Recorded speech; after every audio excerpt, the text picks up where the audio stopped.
Narito tayo ngayon upang matunghayan ang napakainit, nagbabaga, talaga namang pinag-uusapan at latest na inaabangan ng lahat. Ang latest update sa buhay ni Ate Erica at ang gulong nangyayaring kasalukuyan sa pamilya nila. Ang issue ay talagang mas uminit dahil ang nanay ni Ate Erica na hindi nagpakita at hindi nagpalaki sa kanyang mga anak ay lumitaw para lamang ireklamo si Kalinga Prab na hindi daw nagbabayad kay Erica kada vlog. Itong si Aling Gina, naway malampasan niya ang matinding pagsubok na ito sa kanyang buhay. Para sa karagdagang detalye at paglilinaw ng iba pang aligasyon, ay pakinggan at panoorin sa live program ni Kuya Val Santos Matubang. Magandang gabi mga kalingap. Ayan po ha mga kaibigan, ito po hindi po ito pangkaraniwang problema. Sapagkat, saan ka makakita mga kaibigan? Saan ka makakita na isang vlogger binablog yung anak mo ni singkong duling walang binibigay? Hindi pwede yan ganon. Ha? Hindi pwede po. Dapat mayroong bubo pa konsuelo. Pakonsuelo di bubo pala. Ha? Kahit malamang 100, 200, bakit po walang binibigay? Alam niyo po mga kalingap, talagang nung nalaman ko itong problemang ito kay Nanay Gina, hindi ako nakatulog kanina. Sa galit. Sa galit po. Doon sa vlogger na nag-vlog na wala man lamang binigay ni singkong duling doon kay Erica. Ito po. Yan. So, yan po yung ating pag-uusapan po mamaya mga kalinga. Pero bago po natin ipagpatuloy ang video ito sa mga bago pa lang po sa ating muntik channel, huwag po natin daw po silang natatanggap na pera. Wala. Galing dito kay Kalinga Prab. Kahit piso. Ito po ang mga kalingap. Pakinggan po muna natin ang maikling video clip bago po natin ipagpatuloy ang reaction na ito. Wala po kami nahawakan ng pera dyan kay Rab. Wala Wala daw pong natanggap na pera mula kay Kalinga Prab itong si Erica. Sabi po ni Nanay Gina. Ni singkong duling po walang binigay si Kalinga Prab. Si Erica, wala po. Wala po. Wala po kami nahingi. Wala po nabili po yung kay Erica. Grabe talaga. So ayan po mga kalingap.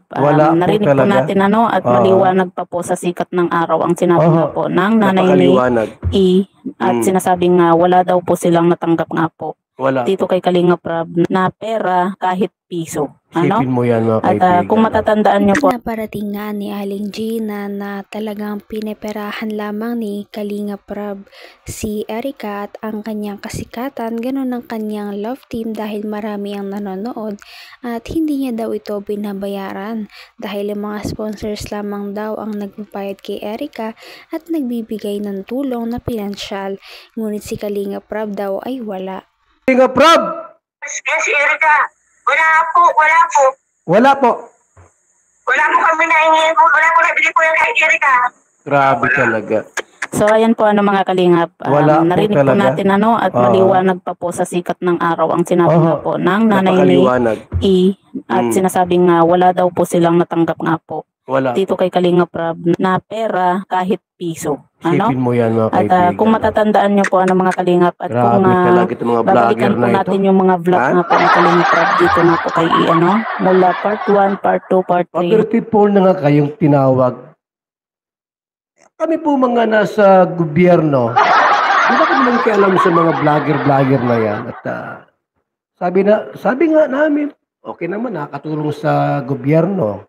Pero ito po nagbablog kayo ng nagbablog sa mga tulad yan, mahihirap.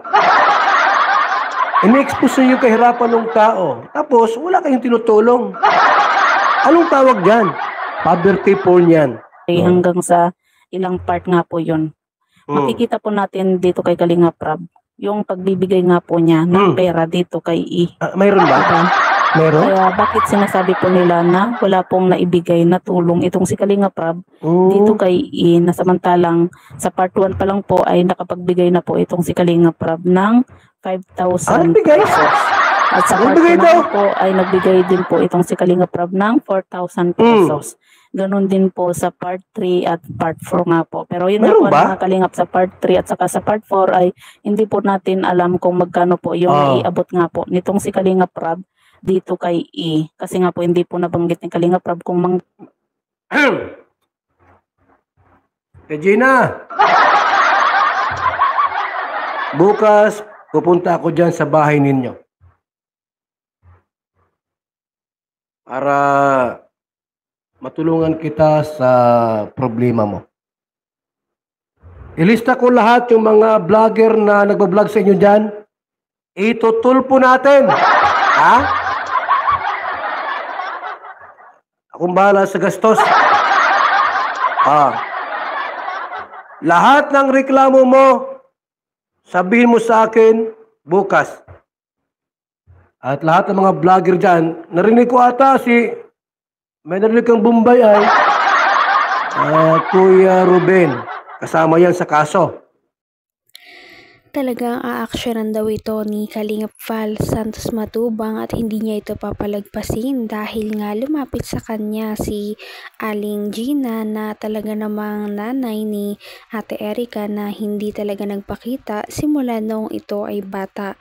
Ngunit ito pa rin ay kanyang pauunlakan at talagang pupuntahan para alamin ang nangyari. Ben, kasama yan sa kaso.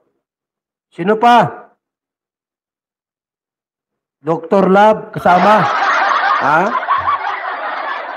Bukas, sabihin mo sa akin lahat, huwag ka mag-alinlangan. Bahala ako dyan.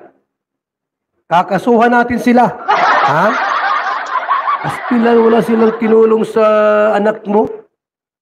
Matapos nilang i-vlog, kumita sa social media, ni 5 walang binibigay. Hindi pwede yan. Ha? Nasaan yung mga records natin dyan? Wala ba dyan mga records na nagbibigay si Kalinga Prab? Baka naman may nagbinigay dito at madadali tayo. May nag-comment. Kuya Bal, nagbigay si Kalinga Prab bawat vlog. Meron palang binibigay. Paano ito? Baka tayo matalo sa kaso. Bawat vlog ni Kalinga Prab kay Erica, tumatanggap ng 5,000. Minsan 4,000. Ay bayad na! Wala na! Talo tayo dito, pagayaan. At saka Kuya Bal, may mga grocery pa. Patay kang bata, kang ini at Ate Gina! Paano manalo tayo nito? May nag-comment dito. May nagbigay rin po ng 10,000 mula sa sponsor. Ano na itong... Ba't mo sinabing walang binibigay? Mayroon pa nag-message dito. Kuya Bal, nakita ko doon sa pang 23 vlog, 10,000 ang binigay. Ay, paano ba ini? Ha? Mayroon pa nag-message dito. Mula kay... Pedro Muit, kaya kay Tulpo. May binigay daw po kay Erica. Lahat ng binigay po, umabot daw po ng lahat ng binigay sa loob ng ilang buwan, 4 na buwan kalahati, inabot po ng 800,000 pesos. Ang laki naman ang binigay nito. Kasama raw po ang mga package, ang mga sponsor, pera at sweldo. Grabe talaga ang mga revelasyong nalaman natin sa video na ito. Ano na kaya ang mangyayari sa pamilya ni Ate Erica? At hanggang dito na lamang muna magtatapos ang ating napakainit, nagbabaga at pinaka-inaabangan na latest issue ni Ate Erica. At yan ay pagpapatuloy natin sa ating mga susunod na video. Hanggang sa muli, maraming salamat sa panonood. Bye!